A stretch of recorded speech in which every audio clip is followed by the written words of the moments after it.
Kasih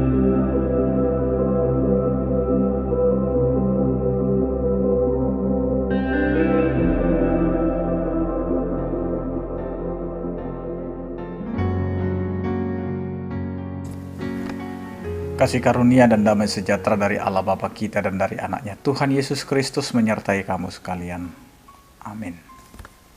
Bapak, Ibu, dan saudara-saudara yang dikasih oleh Tuhan kita Yesus Kristus dimanapun kita berada, secara khusus Jemaat HKBP Prikseu dan HKBP Gisting yang tergabung di dalam HKBP Resort Prikseu yang kami kasihi, kiranya kita diberkati oleh Tuhan. Sebelum kita mengawali aktivitas kita, marilah kita mendengarkan firman Tuhan yang tertulis dalam Yohanes pasal yang ketiga ayat yang ke-20. Demikianlah dikatakan, sebab barang siapa berbuat jahat membenci terang dan tidak datang kepada terang itu, supaya perbuatan-perbuatannya yang jahat itu tidak nampak. Demikian firman Tuhan. Bapak, Ibu, dan saudara-saudara, tidak ada orang jahat mengaku bahwa dia jahat. Tidak ada seorang pencuri yang mengaku bahwa dia adalah pencuri. Kalau sudah ada pengakuan, maka pasti akan ada suatu perubahan dan pertobatan.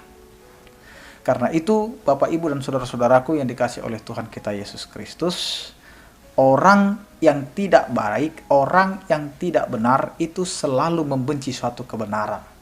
Demikian juga dengan orang yang jahat pasti benci dengan orang yang mau menyatakan kejahatan itu. Kejahatan merupakan suatu situasi yang dilingkupi oleh kegelapan. Sehingga kegelapan selalu membenci suatu hal yang terang. Sehingga firman Tuhan ini berkata, barang siapa berbuat jahat membenci terang. Karena orang jahat tidak mau kejahatannya itu diketahui oleh banyak orang. Sehingga banyak orang yang menutupi kejahatannya dengan berpura-pura menjadi orang baik. Bapak, Ibu, dan saudara-saudara yang dikasih oleh Tuhan kita Yesus Kristus. Dan inilah yang terjadi di tengah-tengah kehidupan kita. Di tengah-tengah dunia ini, banyak orang yang menawarkan suatu kebaikan yang pura-pura. Padahal dia sudah memiliki niat yang jahat. Sehingga ada istilah atau peribahasa Indonesia yang mengatakan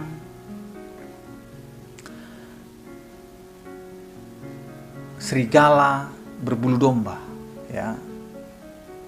Serigala berbulu domba, berpura-pura baik, ternyata dia adalah orang yang jahat. Dan itulah yang mau diceritakan, dan itulah yang mau dinyatakan, bahwa orang jahat itu pasti menjadi beban bagi mereka jika harus berhadapan dengan terang. Terang itu adalah arahan untuk kembali ke jalan yang benar, arahan untuk kembali kepada Tuhan. Karena Tuhan tidak menginginkan kematian orang jahat. Tuhan tidak menginginkan kemusnahan orang-orang yang tidak taat. Tuhan selalu mengatakan kembalinya orang jahat itulah yang menjadi sukacita.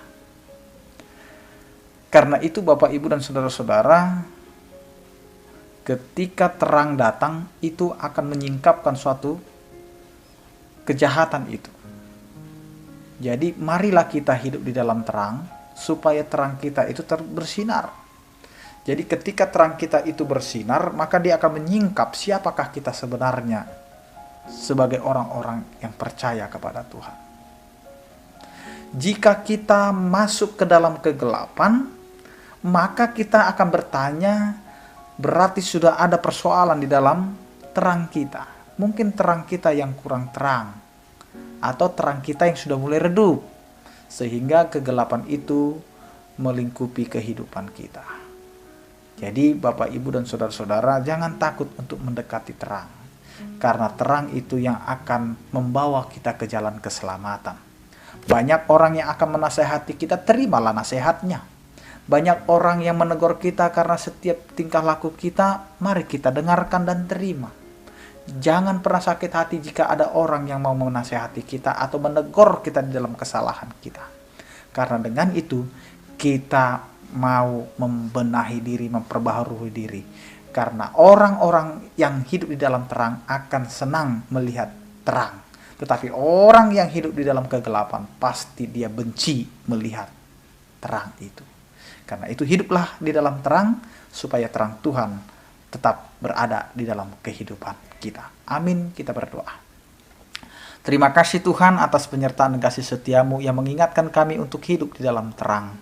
Karena terang-Mu Tuhan selalu bercahaya menerangi kehidupan kami yang penuh kegelapan di tengah-tengah dunia ini.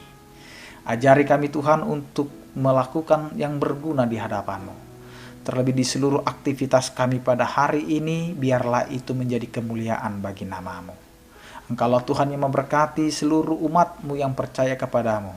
Yang sakit Engkau sembuhkan, yang berduka Engkau hiburkan, yang menghadapi pergumulan Engkau Tuhan yang menyertai kehidupan mereka, agar mereka dapat bersuka cita di dalam kasih setiamu.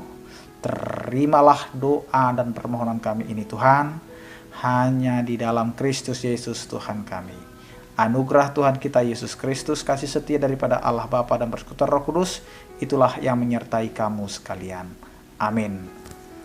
Selamat beraktivitas, tetap menjaga ketat prokes kita, tetap pakai masker. Salam sehat dari kami, Tuhan Yesus memberkati.